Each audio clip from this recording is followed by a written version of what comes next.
This episode contains explicit language. Welcome to Mom and Dad Are Fighting, Slate's parenting podcast for Thursday, August 31st, the Accountable Edition. I'm Jamilah Lemieux, a writer, contributor to Slate's Care and Feeding Parenting column, and mom to Naima, who's 10, and we live in Los Angeles. I'm Elizabeth Newcamp. I write the homeschool and family travel blog, Dutch Goose. I'm the mom of 3 littles, Henry, who's 11, Oliver, who's 9, and Teddy, who's 6, and we live in Tokyo, Japan. I'm Zak Rosen. I make another podcast. It's called The Best Advice Show, and I am dad to Noah, who just turned 6, and Ami, who is nearly 3. We're in Detroit. Today on the show, we're going to start, as always, by sharing our parenting ups and downs from the week. Then we're going to be joined by Dashka Slater. Dashka is an award-winning journalist and author. Her most recent book is called Accountable, the true story of a racist social media account and the teenagers whose lives it changed. It's a story of harm done by and to young people. And if you don't have kids at that age yet, it'll still be a fascinating conversation. Then, if you're a member of the Slate Plus Club, we've gotten some wonderful listener suggestions from you all about games and even how to handle the great bathroom conundrum of 2023. Here's what you'll hear if you have Slate Plus. All right, so I do have a little bit of an update. It's not incredibly satisfying, but when I went to pick the kids up for school, Jeff and I both happened to be traveling down there. We bumped into the teacher, and Jeff was like, now is the time. And she basically said, thanks for sharing with me. I will talk to Oliver tomorrow. And so we walked out. We were like, okay, did we solve anything? But at least I felt like I had laid down groundwork if I need to send a letter or do something else. Oliver then said basically, well, I went to the bathroom and I didn't have to put my name on the board. I'm like, did she ever talk to you? Oliver said, well, she told me that I should use the bathroom when I need to use the bathroom because she doesn't want anything bad to happen to my body. So I'm like, okay, maybe she heard that. But Oliver said she hasn't officially redacted the rule. And as of this week, no one yet has had to serve time for using the bathroom. As a Slate Plus member, you'll get a whole bonus segment every week and all your favorite Slate podcasts ad-free. It's truly the best way to listen and the best way to support the show. You can sign up for Slate Plus now at slate.com/momanddadplus. All right, we're going to jump into triumphs and fails as soon as we get back from the short break.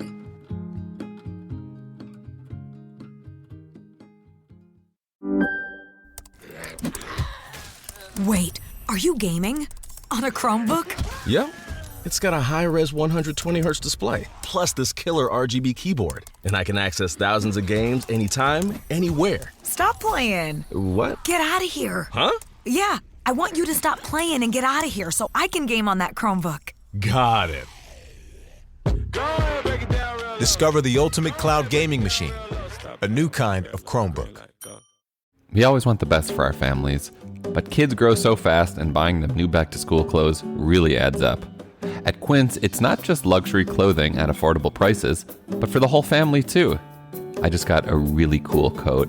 It's called the Organic Comfort Stretch Chore Jacket from Quince. It goes with like a t-shirt under, or I can dress it up with a shirt and slacks. It's a very versatile piece. I love chore jackets, and this black one that I just got is probably my new favorite one. Quince offers a range of high-quality items that kids and wallets love, like a 2-pack of organic cotton sweaters for the little ones, athleisure for back to school, and cashmere sweaters from $45 for the whole family. And here's the kicker. Quince adult and kids items are both priced 50 to 80% less than similar brands. Get luxury quality fashion at affordable prices for the whole family at Quince. Go to quince.com/momanddad for free shipping and 365-day returns on your order. That's QUINCE.com/momanddad and get free shipping and 365-day returns. Quince.com/momanddad. All right, Zach, what do you want to share from this week? Well, as I mentioned at the top, Noah just turned 6. She also just started kindergarten yesterday. Yay. Big week over here. And so what we did last week was we traveled out west. My wife's sister is getting married, and so my wife is the youngest of 4, so all of her siblings and their partners and one of her sister's kids and us, we traveled out west for like a sibling bachelorette party for Shira's sister. And what we decided to do as a way to kind of just squeeze all the possible juice we could out of the summer, we decided to fly back home from California on the red eye on Sunday night, which meant that we would return back to Detroit. We'd get back in at 6 a.m. and then take our daughter to her first day of kindergarten. And not just saying it out loud. I'm like, what were we thinking? But we were like, Shira's siblings are going to stay. They encouraged us to stay. We'd have FOMO if we left early. And so we were just like, screw it. Let's do this. And just like hope for the best. And so we had a great trip. The kids slept on the flight. The flight's only 3.5 hours. And they slept for maybe 2.5 hours. But then, it's 6 a.m. and we're home. So 2.5 hours. Do you think 2.5 hours is enough sleep for a 6-year-old and a 3-year-old? I haven't consulted any sleep specialists. Probably not, right? Probably not. Probably not.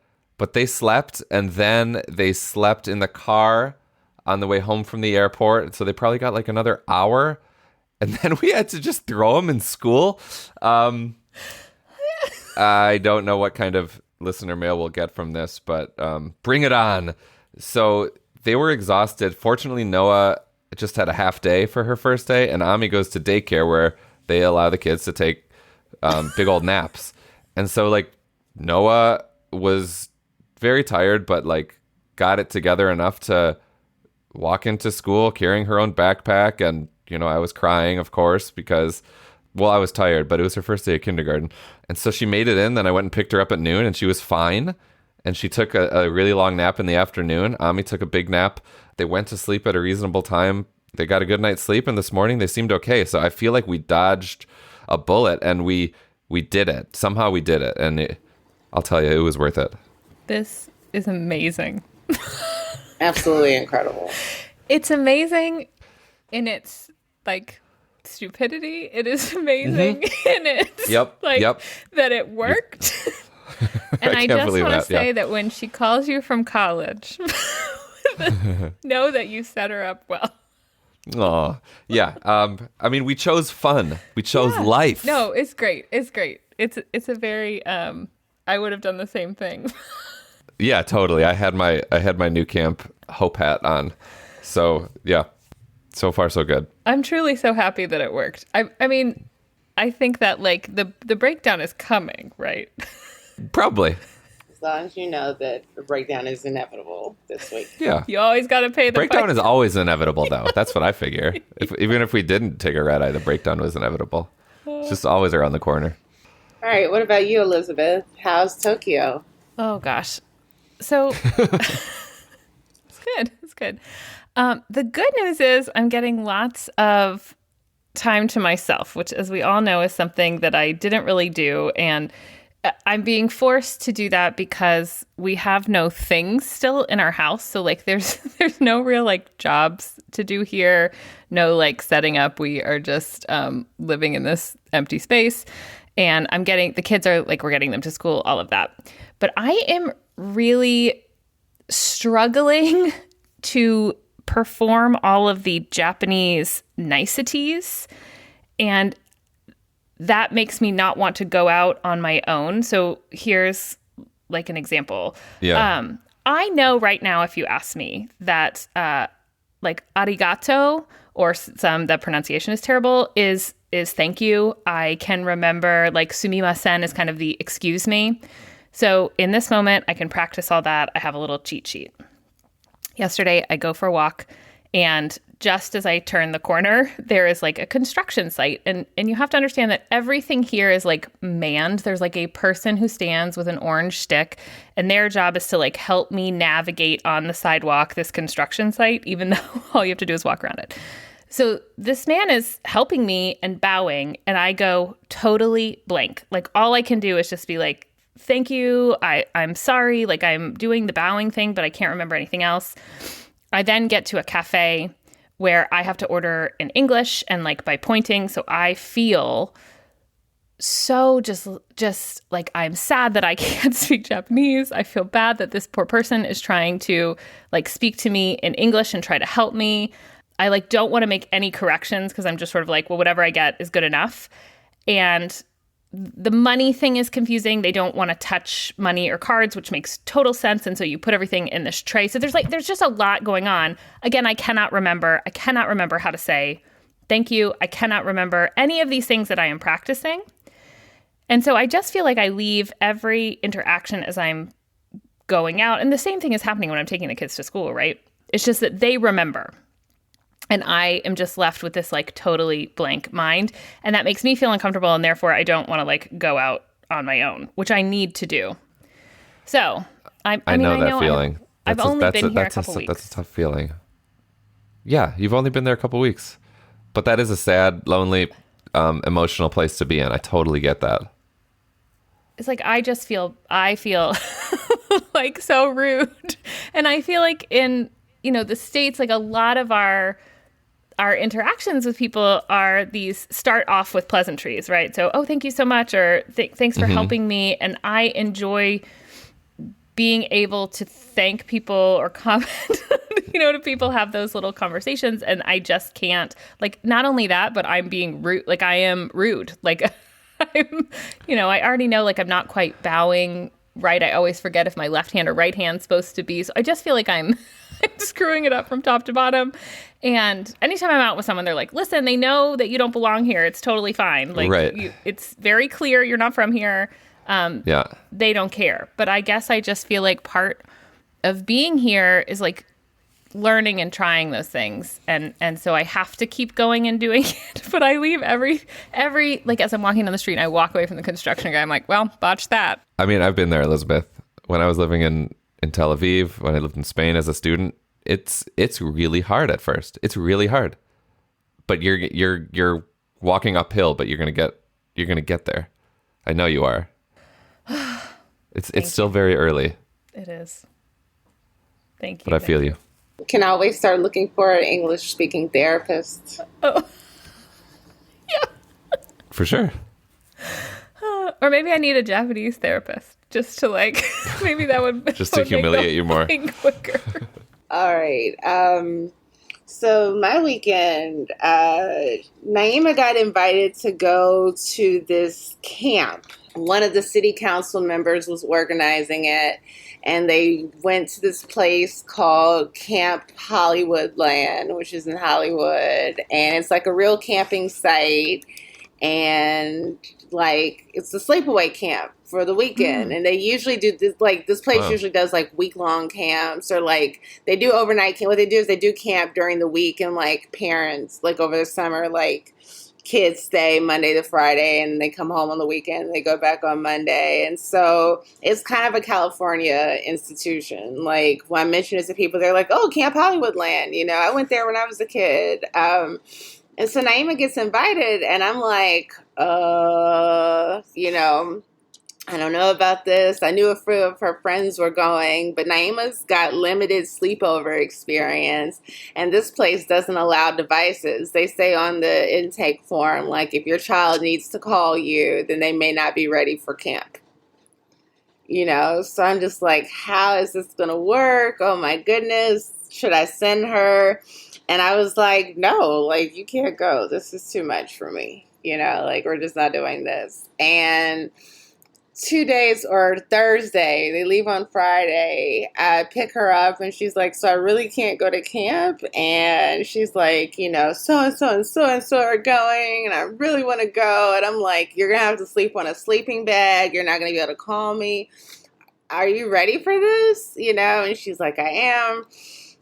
I'm like, okay. So we go to the mall and we buy some stuff and we go on Friday. And then there was a whole confusion, like, I was told drop-off was at 2. It wasn't until 3:30. We come home. Somebody hits my car. Oh, my God. How bad? Oh, my door. It's in the shop. Like, it's bad. I was exiting the car. Like, if it had been a couple seconds later, I would have got hit myself. I was parked, and I opened the door, and somebody hit the door. The door doesn't work. So I, like, now I have to like call a tow truck, get a rental, all this stuff. But we still managed to get back to the camping place on time, or to the site where they were doing drop off.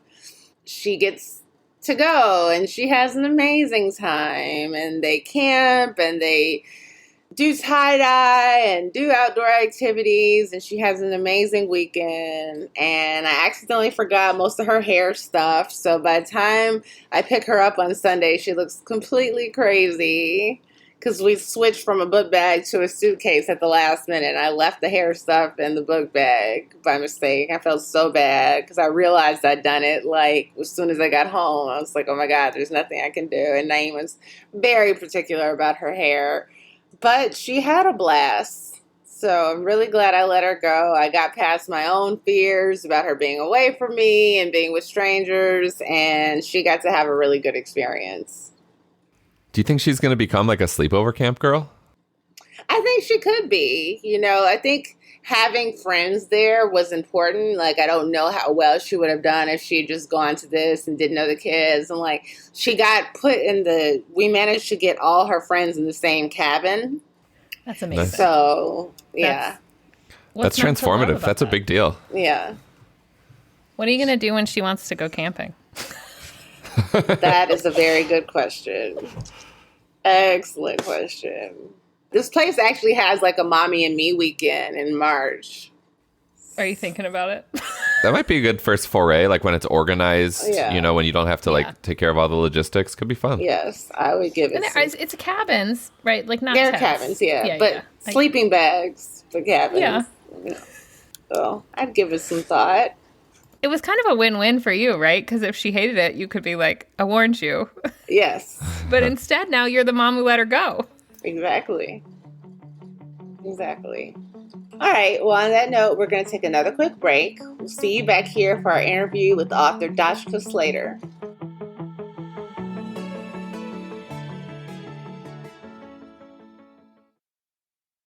K-12 powered schools can help your child start reaching their full potential in life now and give you the support you need to get them there.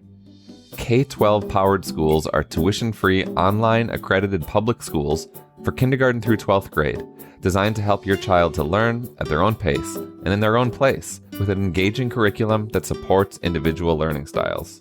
K-12 powered schools' state-certified teachers are trained online educators, and they utilize hands-on, innovative technology to make learning interactive. K-12 powered schools even offer social opportunities, extracurricular activities, and in-person events. K-12 has more than 20 years' experience helping students gain the skills they truly need to thrive in the future. Join the more than 2 million families who have been served by K-12 and empower your students to reach their full potential now. Go to k12.com/momanddad today to learn more and find a tuition-free K-12 powered school near you. That's the letter K, the number 12.com/momanddad. k12.com/momanddad. We're back. In 2017, a private Instagram account became the center of Albany High School in California.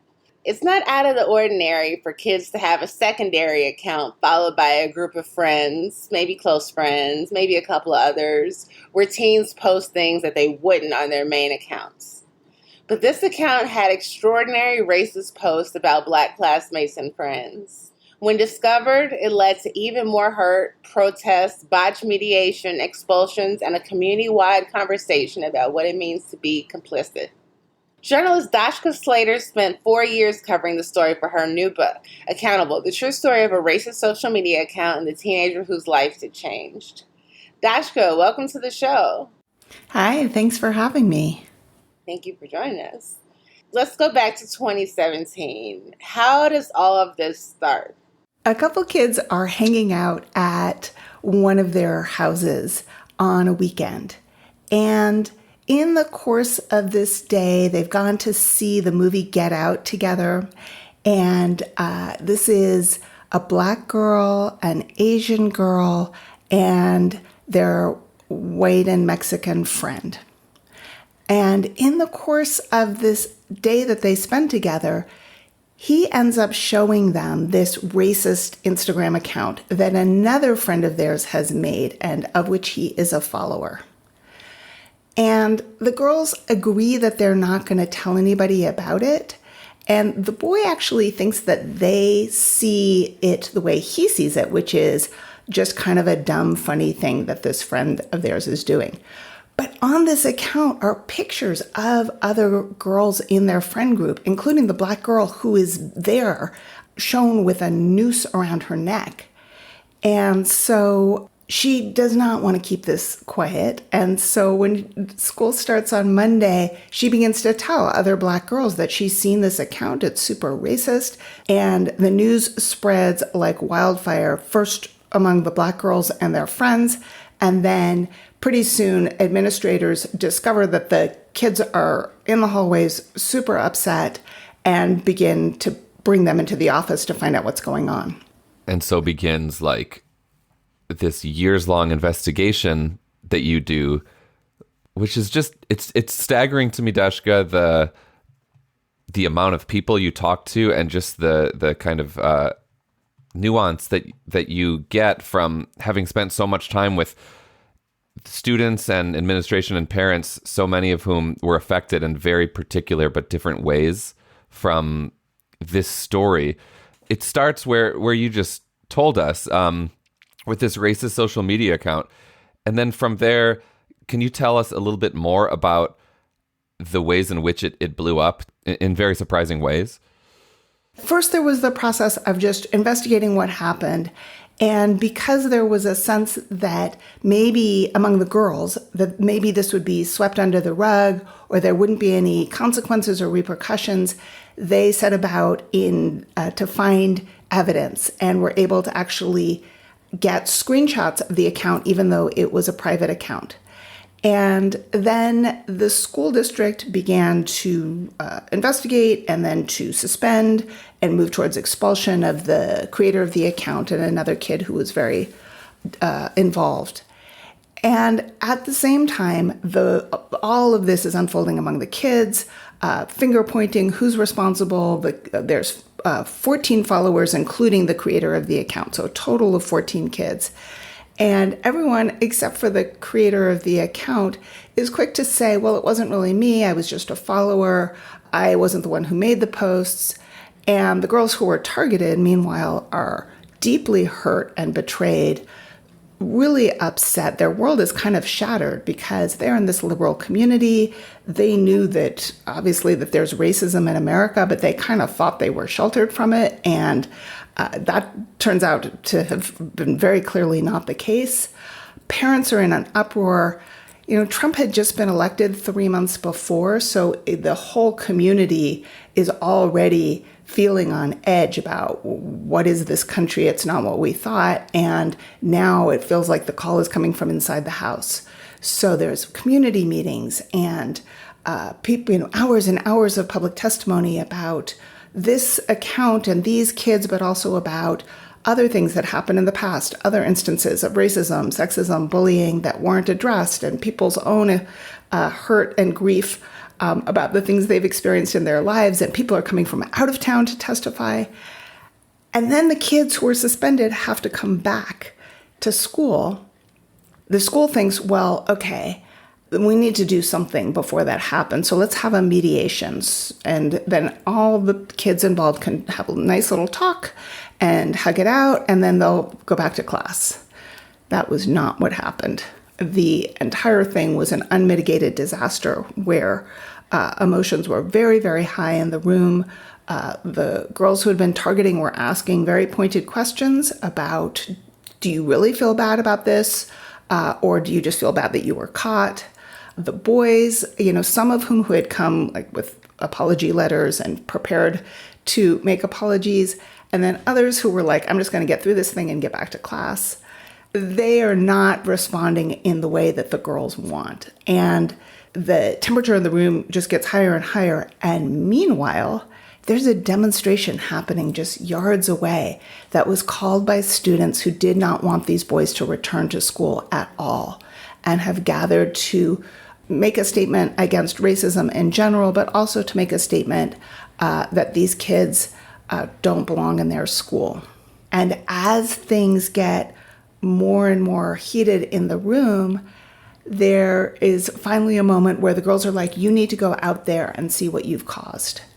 And the mediators, for reasons that are unclear to me, really unclear to anyone, agree that this should happen. And so the boys end up being kind of marched in front of the entire school until a mother of one of the boys who's there intercedes.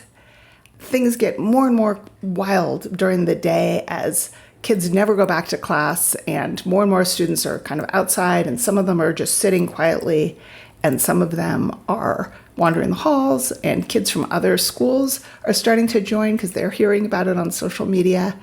The students who are protesting decide that they want the kids who follow the account to do this walk of shame, and they kind of line up outside the school and create this path, this gauntlet for them to walk. And the parents are like, no way, absolutely not. That doesn't look safe. And the police are called by the school to try and figure out a way to get the kids out of the building. And in the end, it becomes this kind of melee where two kids are punched, one gets his nose broken, a van with parents and a grandmother in it, as well as kids, is surrounded and rocked and, kicked and things thrown and kids beating on the windows and so on. That concludes probably the worst day of mediation. You have a quote from one of the girls. When you are targeted for who you are, it doesn't just hurt your feelings, it hurts every cell in your body. Based on these posts, you would have assumed that these guys hated the girls that they were targeting, but they had been friends, right?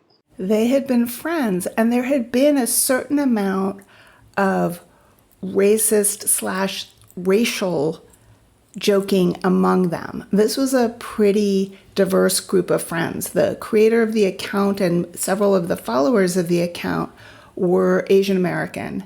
And so, they lived in this zone where they were kind of like, well, we're all people of color, it's okay to joke like this. And anyway, it's clear that we don't really mean it. And so the girls were trying to figure out, I guess we're friends, so they can't mean it. So I guess I'm just going to let it go by because I don't want to be that person who makes a big deal and then I'll be the angry black girl. So they let a lot of stuff go by too, out of trust as well, because they thought this was their friends. One of the things that happened after the account was revealed was not only was the sense of betrayal so deep and immense, but also there was this kind of retrospective look at all kinds of things that they had let go by in the past. And now those things looked completely different. The teen that creates this account, who you call Charles, do you get a sense over the course of your reporting, what the actual motivation is? Yeah, so that was one of the things that was the most interesting to me and also the most alarming, is that these boys had a very active online life. They were video game players, they were super into League of Legends, and they were also going online and looking for funny memes and trying to create funny memes like the things they saw. And so they were steeped in this edgy, air quotes around it, edgy humor that was very popular in 2017 and is morphed a little bit now, is not quite landing in the same way or being perpetuated in the same way, but still very much exists and has a lot of popularity among boys, particularly white and Asian boys. And so part of the language of this edgy humor is, I'm being racist, but it's for shock value. It's because we all know it's so terrible. And the funny thing is that you're not supposed to say that. So it's transgressive. And so they kind of felt like, well, everybody will know I don't really mean this, which is, I will say, exactly why the originators of much of that humor, who are white nationalist groups of different kinds, have chosen that technique because it offers plausible deniability and is really not clear to young people who don't have the critical skills to be analyzing where the stuff that they see online is coming from. I had no idea about this whole edgelord world It was a real education for me. And I wonder, because none of us have teens yet, Dashka, but we will. And I'm curious what kinds of conversations you've had with parents or educators about how they navigate these conversations with their kids about, like, you know, what it gets to some really deep stuff, like what is humor and, you know, what is morality online? Like what did you learn about that through all your work here? It brought up a lot of questions for me because I have memories of my own son when he was a teenager, him showing me a meme and me having like an instant what the hell kind of reaction of seeing this meme that was very, very popular that year and was sort of everywhere, and there were songs about it and so on. You may remember I'm Legally Blind, which was a Black woman who had been arrested, and her defense was in this, video that was probably recorded by the news or something. I'm legally blind. And it became, this huge meme that was everywhere. And I remember my son showing it to me, and I just felt like pure rage because it seemed really obvious that this was objectifying, demeaning, making fun of a human being who was in distress and who happened to also be from two marginalized groups. If she was legally blind, make it three. And so it felt like this is super wrong, but I had no context for it. All I, had was just like this emotion of like, I'm so angry at you for, showing me this, for engaging with this in any way. And I remember we had two conversations because my first conversation was me just kind of yelling. And then I had to, when I calmed down, try and revisit it with him and try to explain why I was having such a big reaction to something that to him was completely ordinary because everybody was engaging. This wasn't a secret meme. This was like the most popular meme of the year.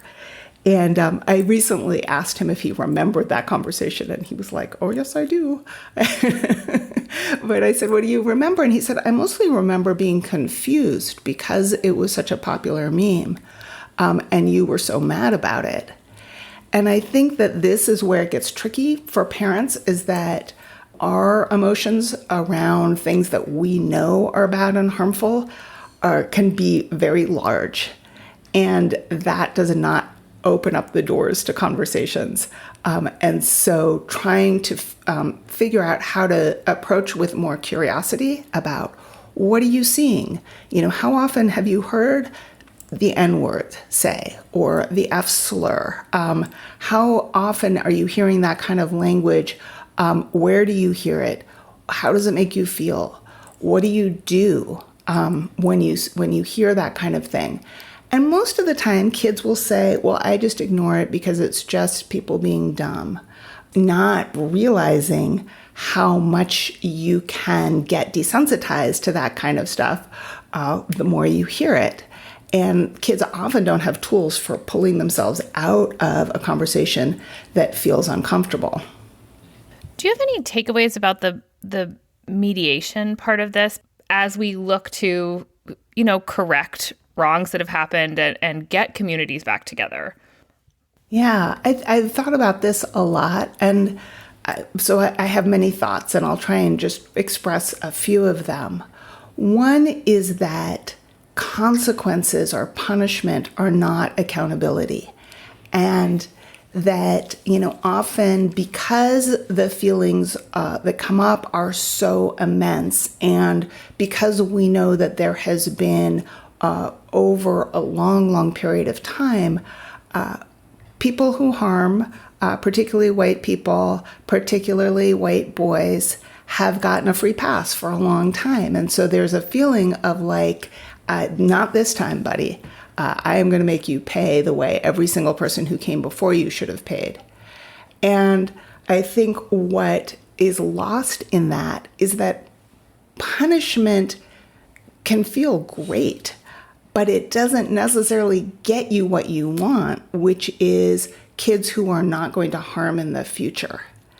And so hopefully the work is being done before there's a crisis. The conversations are happening, the media literacy is happening, kids are being taught to think about the people around them and not just about rules, because I think this is another place where the conversation goes poorly, in that we tell kids, like, don't say that, or if you post that, you won't be able to get into college, and which are all things that focus on them and not on the people that they would be affecting by using certain language or posting certain things on the internet.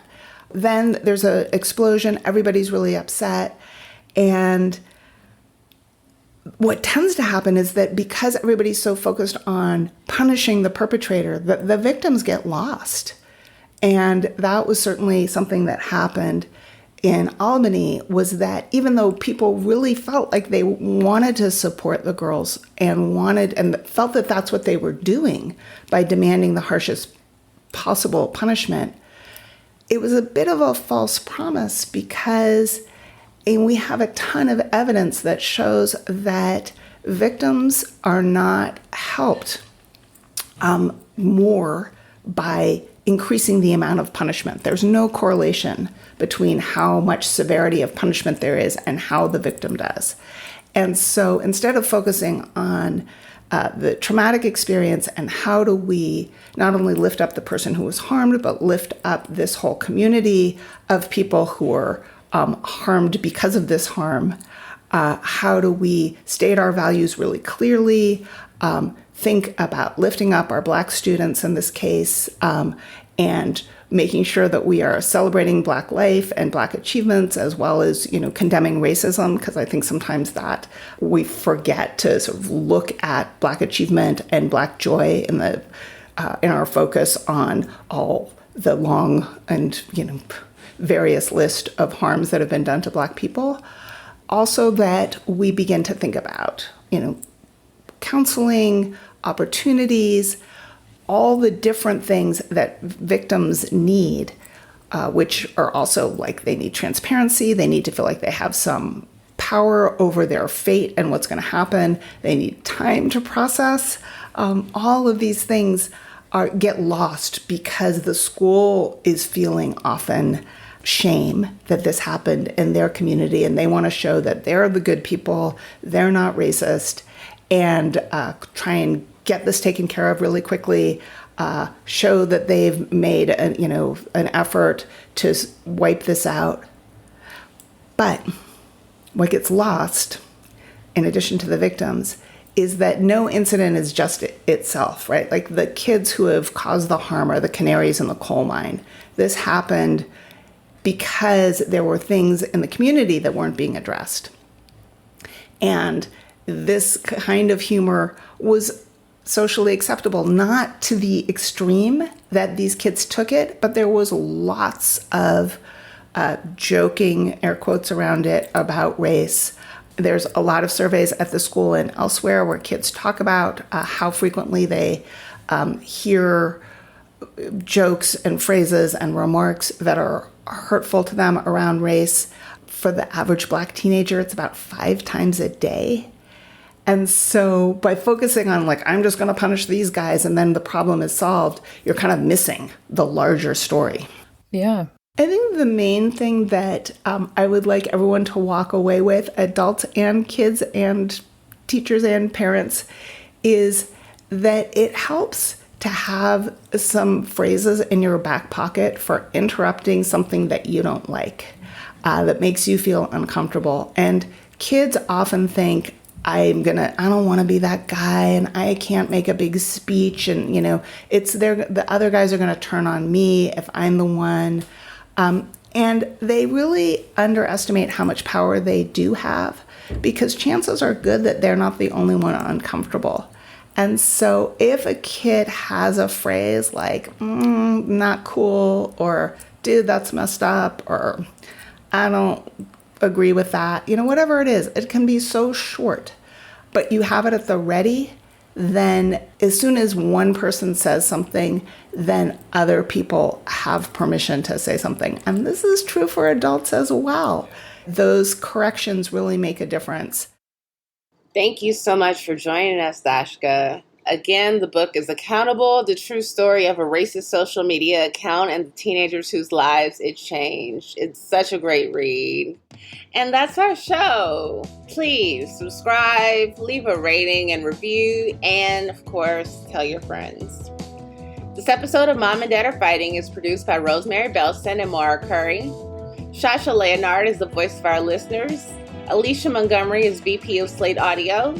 For Zak Rosen and Elizabeth Newcamp, I'm Jamilah Lemieux. Thanks for listening.